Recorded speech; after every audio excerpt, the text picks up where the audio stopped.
What's up, everybody? My name is Galston Anthony, the best to ever do it, cinematographer and director at A-Track Pictures. And yes, I have been slacking. My bad. I really have been busy. Before I get started, I want you to stop the video right now, subscribe, hit the notification button, and you better do that now because at the end of the video, I'm definitely telling you to do so. Now, back to what we're here for. It is the battle between Sony and Canon, the FX6 versus the C70. It kind of feels like a whole new battle again between Jordan and LeBron James, Mercedes versus BMW, Biggie versus Pac, Manchester United versus Manchester City, and if you South African, Chiefs versus Pirates.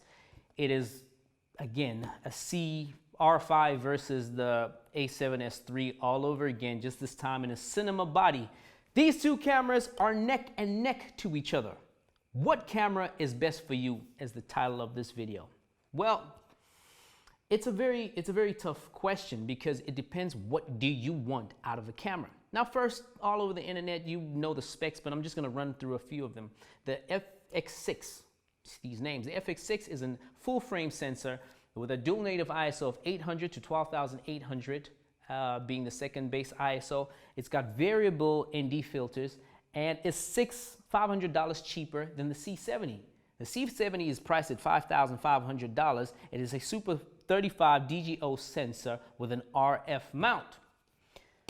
Now, which one did I choose?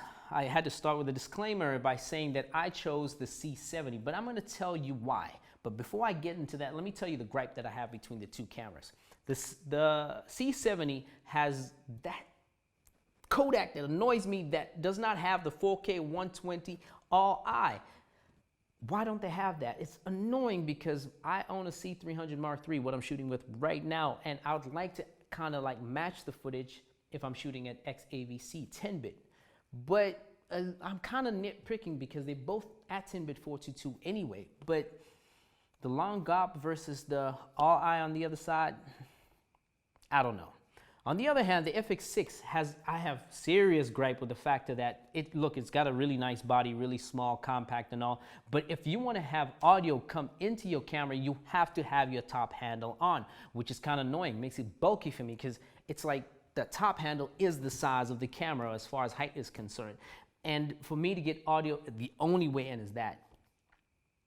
Kind of bothers me altogether.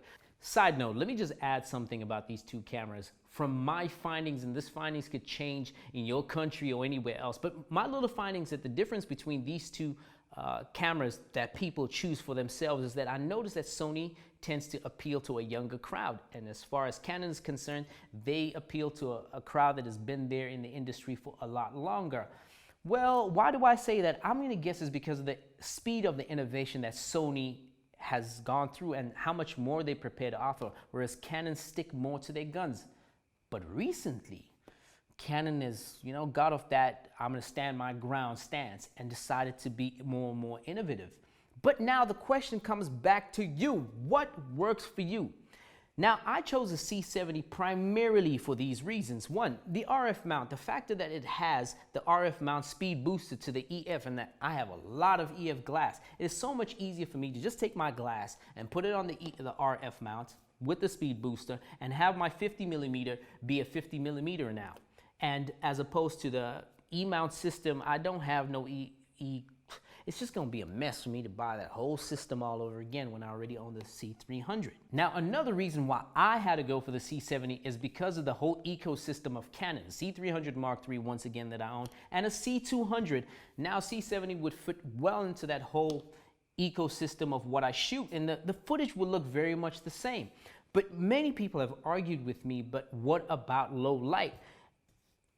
And what bothers me about that conversation is, what about low light? Why would I choose a camera for low light? Because what I shoot for is mainly weddings and documentaries, and I never need to look. If I have to really push my ISO, I'm really going at 2000 max, and the DGO sensor does just fine, no complaints. Yes, the FX6 has the 12,800 ISO. and that works just fine. But what am I chasing? I'm not chasing bats at night. Neither am I shooting an episode of Cheetah trying to find people creeping at midnight. So I never need to go to such high ISOs. I'm mostly in a controlled environment. Yes, you may argue that weddings is not controlled, but it's a hell of a lot more controlled than most of these instances where I would need 12,800. This is why I chose the C70. But for you, what is the best camera for you? Well, you'll have to determine at which point of your career are you. Are you a startup? What do you have? Do you have a lot of e-glass? Do you have is a lot of your ecosystem a Sony? These are the questions that you got to answer for yourself.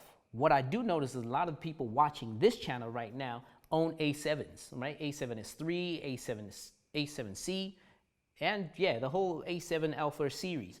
The best way for you to go is likely to go to the FX6. It would make a lot of sense because, again, you know, if the footage will look more or less the same. But as for me, I chose a C70, and this is for my reasons. Do not bite my head off like some of y'all do, but I do appreciate that if you want to ask any questions, please ask them in the comments down below, and I will sure to be the first to respond. Now, I come back with that subscribe, because if you don't subscribe, you're going to be the last one to know.